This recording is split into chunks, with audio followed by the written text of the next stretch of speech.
Chapter 1. Tactical Evacuation. Before April 30th, 1975, news of the losses in the central provinces of Vietnam made me very worried. As an intelligence officer of the Republic of Vietnam, what would happen to me once the communists entered Saigon? I had heard a lot about the massacres in Hue when the communists entered the central city during the Tet Offensive of 1968. The VC used barbed wire to tie people together and bury them alive. They forced people to dig their own graves and shot them in the hole.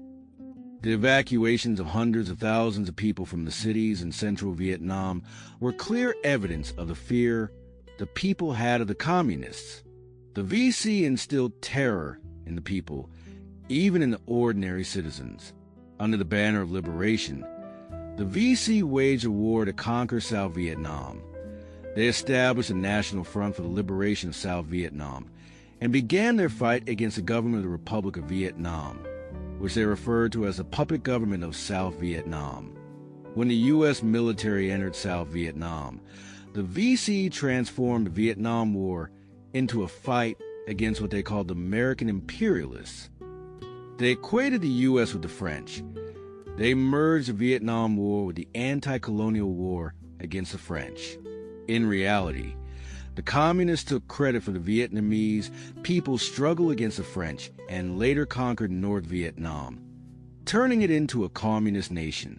Vietnam was divided into two countries, Communist North Vietnam and Democratic South Vietnam.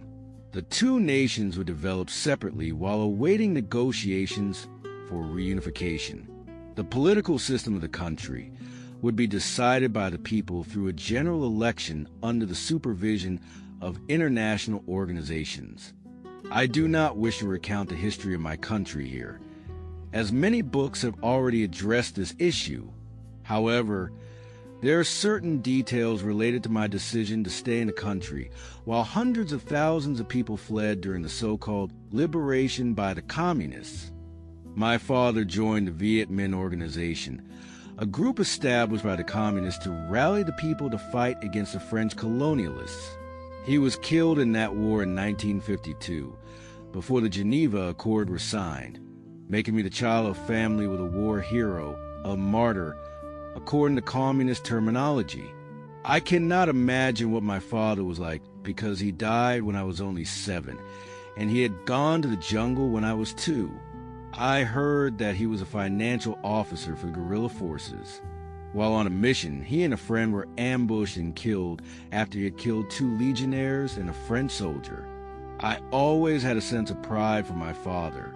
I also had 3 cousins who went to the North in 1954, and I heard they studied in socialist countries.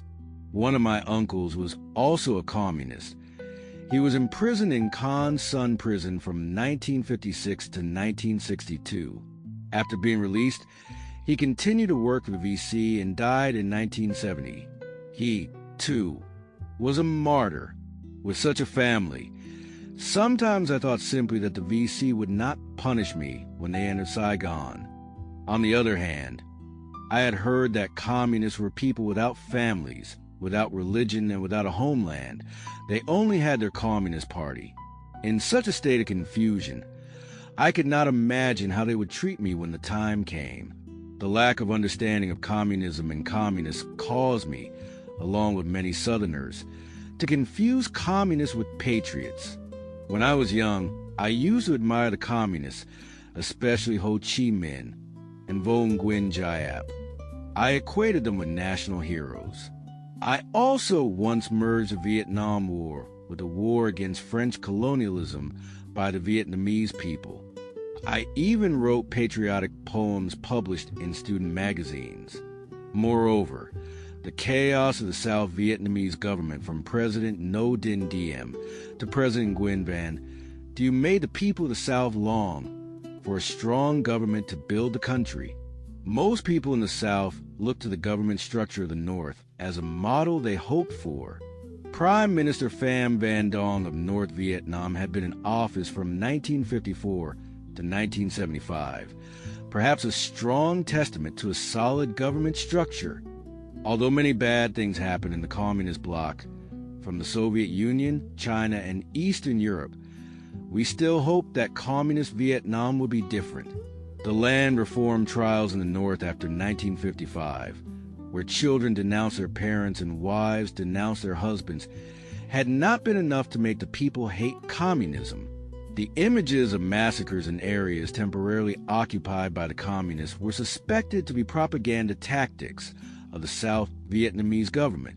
The people were confused between the good and bad aspects of the communists. They could not differentiate between patriotism and communism. The tactical evacuation from Buon Ma Thuot and the Nong provinces was announced as the implementation of the Paris Peace Accords. I knew nothing about the content of this agreement, especially the secret provisions, such as a division of the country at the 12th parallel in Phan Rang, the central province, to give to the National Front for the Liberation of South Vietnam. Most of these were just rumors in a country undergoing political upheaval. Rumors were sometimes believed more than the information the government released. Despite being an intelligence officer of the South Vietnamese government, I had never studied communism. In my daily duties, I fought against student organizations at the University of Saigon. I only knew that these were organizations created by the Communist Youth League of Ho Chi Minh, a communist group. I had succeeded in reclaiming the Student Representative Council at the University of Science in 1972 from the hands of the Burning Bright Group, a communist organization. Although I was condemned to death on the Liberation Radio for that, I was indifferent. They only knew my alias, not my real name, and moreover, I was still living in my area.